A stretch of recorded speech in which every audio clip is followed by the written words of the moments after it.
मैं कभी मंदिर नहीं जाता, कभी किसी मूर्ति के सामने सर नहीं झुकाता, कभी व्रत नहीं रखता, कभी उपवास नहीं रखता, पुराणों में लिखी हुई किसी भी किस्से कहानी को प्रमाणिक नहीं मानता। लेकिन इसके बावजूद भी मैं कभी भगवानों की, अवतारों की, देवी देवताओं की, या एक लाइन में कहूँ तो ईश्वर के साकार रूपों की निंदा नहीं करता। क्यों नहीं करता? क्योंकि मैं ध्यान करता हूं। मैं पिछले 10-15 साल से ध्यान कर रहा हूं। और जो आदमी ध्यान करता है वो कभी ईश्वर के साकार रूप की निंदा कर ही नहीं सकता। ईश्वर के साकार रूपों की निंदा केवल वही आदमी करता है जो कभी ध्यान नहीं करता। ये जो साकार और निराकार की लड़ाई है ना, ये उन्हीं लोगों में होती है जो कभी भक्ति नहीं करते, कभी ध्यान नहीं करते। ये उन्हीं में लड़ाई होती है। भगवान के साकार और निराकार दोनों रूप हैं, और ये बात मैंने जानी जब मैंने ध्यान किया। मैं आपसे पहले भी निराकार रूपों की चर्चा तो कर चुका हूँ। आज इस वीडियो में मैं आपसे भगवानों के साकार रूप की चर्चा करने जा रहा हूँ। आपको मैं ये बताने जा रहा हूँ कि मेरे हृदय में जो ये श्रद्धा भगवान के रूपों की है, जो देवी देवताओं के प्रति, जो अवतारों के प्रति मेरे हृदय में श्रद्धा है, उस श्रद्धा का कारण क्या है। वो अनुभव, जिन अनुभवों ने मेरे अंदर इस श्रद्धा की बीजों का रोपण किया है, उन अनुभवों को आज मैं आपके साथ साझा करने जा रहा हूँ। आज मैं आपको अपने 4 ऐसे आध्यात्मिक अनुभव बताऊंगा जिनमें मुझे भगवान के साकार रूपों के दर्शन हुए, और उन दर्शनों ने मेरे हृदय में उन रूपों के प्रति श्रद्धा पैदा की। तो चलिए शुरुआत करता हूँ, और शुरुआत करता हूँ भगवान हनुमान से। भगवान हनुमान के बारे में हम ऐसी ऐसी कथाएं बचपन से सुनते हैं जिन कथाओं पर यकीन करना किसी भी बौद्धिक आदमी के लिए संभव नहीं है। जैसे भगवान हनुमान ने छलांग लगाई और वो लंका पहुंच गए, समुद्र को पार कर दिया उन्होंने। एक छलांग लगाई तो वो पहुंच गए हिमालय, और वहाँ से वो एक पर्वत उठा के ले आए।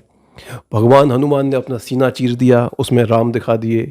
उन्होंने सूर्य को निगल लिया। जब इस प्रकार की कथाएं हम सुनते हैं तो संदेह तो दिमाग में उठ ही जाता है कि भैया ऐसा कैसे हो सकता है। तो सच कहूँ तो बचपन से मुझे भगवान हनुमान काल्पनिक लगते थे। मैं जब भी उन्हें देखता तो मन ही मन हंसता था कि हमारे पूर्वज भी कैसे थे, कैसी कैसी कल्पनाएं करते थे। बंदर में भगवान की कल्पना कर ली, हाथी में भगवान की कल्पना कर ली। इस प्रकार की जब मैं चित्र देखता था, जब अवतारों के बारे में सुनता था, भगवान हनुमान के बारे में, गणेश के बारे में, तो मेरे मन के अंदर यही विचार उठते थे। तो भगवान हनुमान के प्रति मेरे हृदय में कोई श्रद्धा कभी थी नहीं।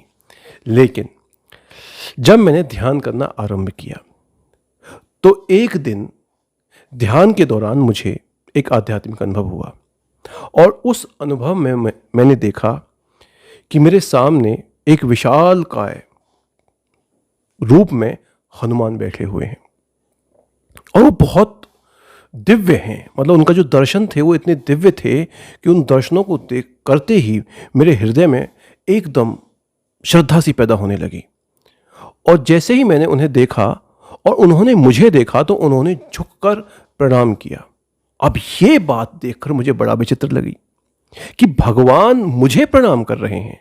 तब मुझे बात समझ में आई कि हनुमान के बारे में जो हम कहते हैं ना कि वो विनम्रता के देवता हैं, मतलब विनम्रता उनका आभूषण है, उनके अंदर अहंकार नहीं है। तो वो चीज़ मुझे तब समझ में आई। तो जैसे ही उन्होंने झुककर प्रणाम किया तो मैंने भी उन्हें झुककर प्रणाम किया, और उनसे ज़्यादा झुककर प्रणाम किया। मतलब मैं श्रद्धा से उनके प्रति भर गया और एकदम भक्त की तरह उनके पास बैठ गया। और हनुमान ने फिर मुझे उपदेश भी दिया, और वो उपदेश बड़ा साफ था। उन्होंने कहा था कि प्रेम नाम की जय कर मनुआ, प्रेम नाम की जय। अब ये बात थोड़ी विचित्र थी। मुझे लग रहा था कि भगवान राम का नाम लेंगे, लेकिन भगवान ने राम का नाम नहीं लिया, भगवान ने प्रेम का नाम दिया। उन्होंने मुझे एक तरह से उपदेश दिया कि प्रेम करो, प्रेम ही भक्ति है, प्रेम के द्वारा ही इंसान परमात्मा से मिल सकता है। तो उन्होंने प्रेम का उपदेश दिया, और उपदेश देकर वो दृष्टिगोचर हो गए। और जैसे ही वो अनुभव समाप्त हुआ, उस अनुभव के बाद में मेरे हृदय के अंदर इतनी श्रद्धा हनुमान के प्रति पैदा हुई कि आज मैं जब भी कभी हनुमान जी की मूर्ति देखता हूँ या कहीं कुछ भी देखता हूँ तो मेरे हृदय में बड़ी श्रद्धा पैदा होती है। हालांकि मैं आज भी गर्दन नहीं झुकाता हूँ, मैं आज भी मंदिर नहीं जाता हूँ, उपवास नहीं रखता हूँ, क्योंकि इन सब चीज़ों से मुझे भगवान के दर्शन नहीं हुए थे। मुझे तो ध्यान से हुए थे, तो आज भी मैं ध्यान ही करता हूँ। लेकिन आज मेरे हृदय में भगवान हनुमान के प्रति एक गहरी श्रद्धा है, और श्रद्धा का कारण है वो आध्यात्मिक अनुभव। तो ये पहला आध्यात्मिक अनुभव था। अब चलिए बात करते हैं दूसरे आध्यात्मिक अनुभव की। तो दूसरा आध्यात्मिक अनुभव जो मुझे हुआ वो एक देवता का हुआ। किस देवता का?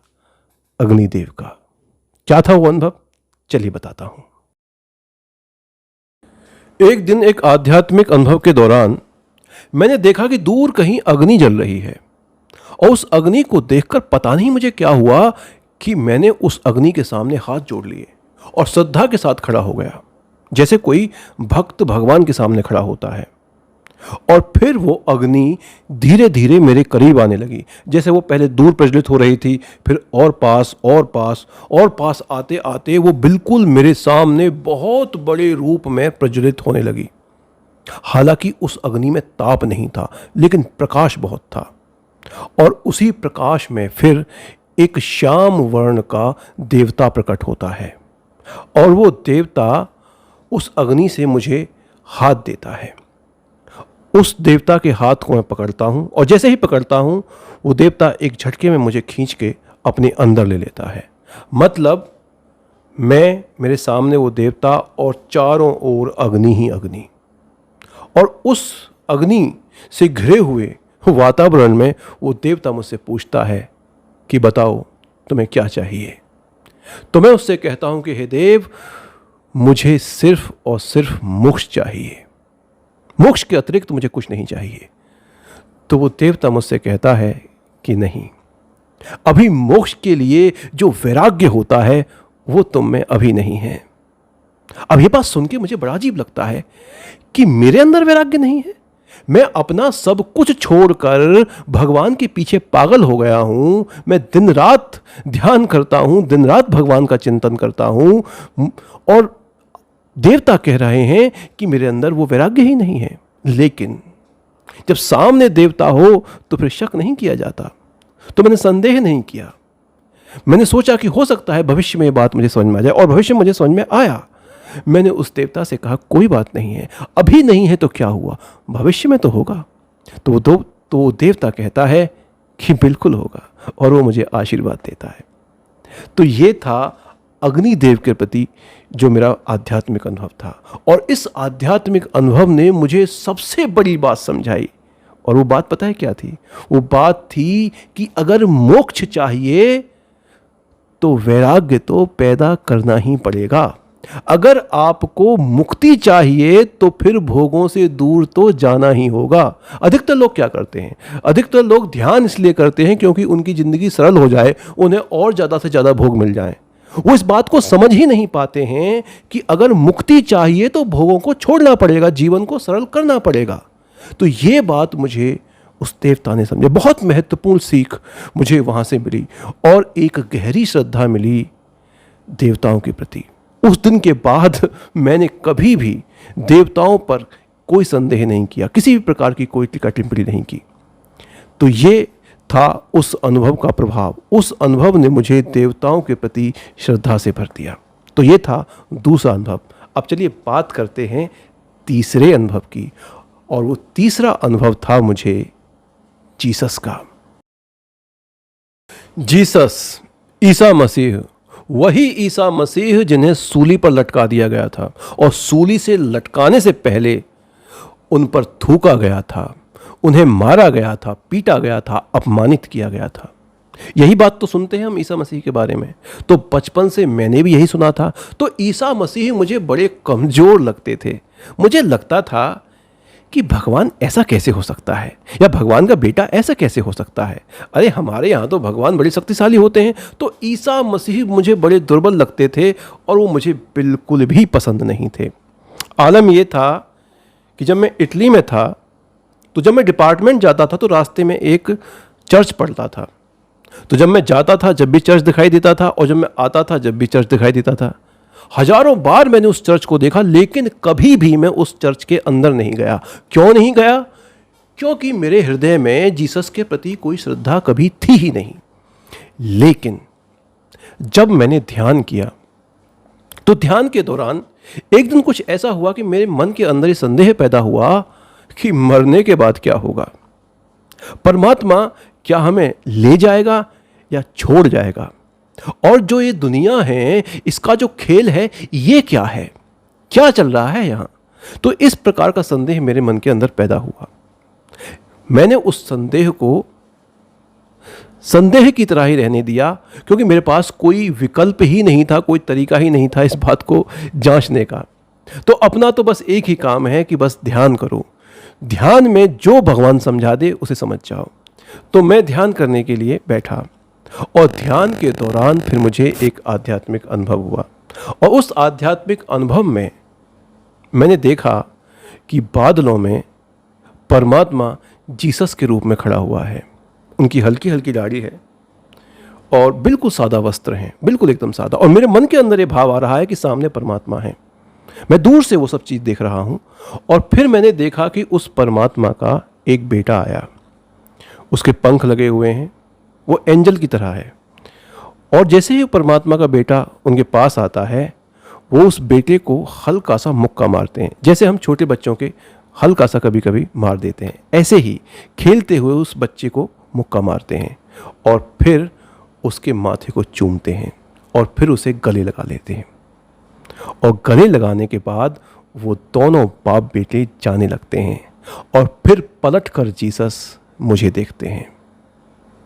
और मुझे उस समय क्या समझ में आता है? मुझे उस समय समझ में आता है कि एक दिन ऐसे ही मैं भी जीसस के साथ चला जाऊंगा, क्योंकि मैं भी जीसस का बेटा ही हूं। मुझे समझ में आता है कि जो ये मुक्का है, ये दरअसल दुख है, और जो ये चुंबन है, ये दरअसल सुख है। तो जीवन में जो हमें सुख दुख मिल रहे हैं, ये बस खेल है, खेल से ज्यादा कुछ नहीं है। ये खेल एक दिन खत्म होगा और हम ईश्वर के साथ चले जाएंगे। पूरे अनुभव के दौरान मुझे ये बात समझ में आती है। और जैसे ही वो अनुभव खत्म होता है, मेरा हृदय जीसस के प्रति श्रद्धा से भर जाता है। और फिर मैं जीसस के बारे में जो भी सारी इन्फॉर्मेशन थी, उस सब इन्फॉर्मेशन के लेने के लिए मैं व्याकुल हो जाता हूँ। मैं सब कुछ पढ़ डालता हूँ। और जब मैं जीसस के बारे में पढ़ता हूँ, तब मुझे समझ में आता है कि अगर भगवान के बेटे को इस पृथ्वी पर आना था, तो उसे जीसस जैसा ही होना चाहिए था। अब मैं आप ही से पूछता हूँ कि अगर आपका कोई छोटा बच्चा आपके बाल को खींच दे, आपके कान को खींच दे, या आप पर थूक ही दे, तो क्या आप अपने बच्चे को पीटेंगे, मारेंगे? नहीं ना। तो ऐसे ही भगवान जब धरती पर आए हैं, किसी अवतार में आए हैं, तो उनकी निगाह में तो हम उनके नादान बच्चे ही हैं। क्या वो हमारी गलतियों पर हमें मारेंगे, पीटेंगे? नहीं ना। हम पर करुणा करेंगे, दया करेंगे। यही तो जीसस ने किया। जीसस ने पूरे जीवन करुणा का ही तो उपदेश दिया। तो जीसस मेरी समझ में तब आए जब वो आध्यात्मिक अनुभव मुझे हुआ। तो ये है जादू आध्यात्मिक अनुभवों का। तो ये तीसरा आध्यात्मिक अनुभव था। अब चलिए चौथा आध्यात्मिक अनुभव भी मैं आपको बताता हूँ। और ये आध्यात्मिक अनुभव मुझे अभी अभी हुआ है, और ये अनुभव है भगवान शिव का।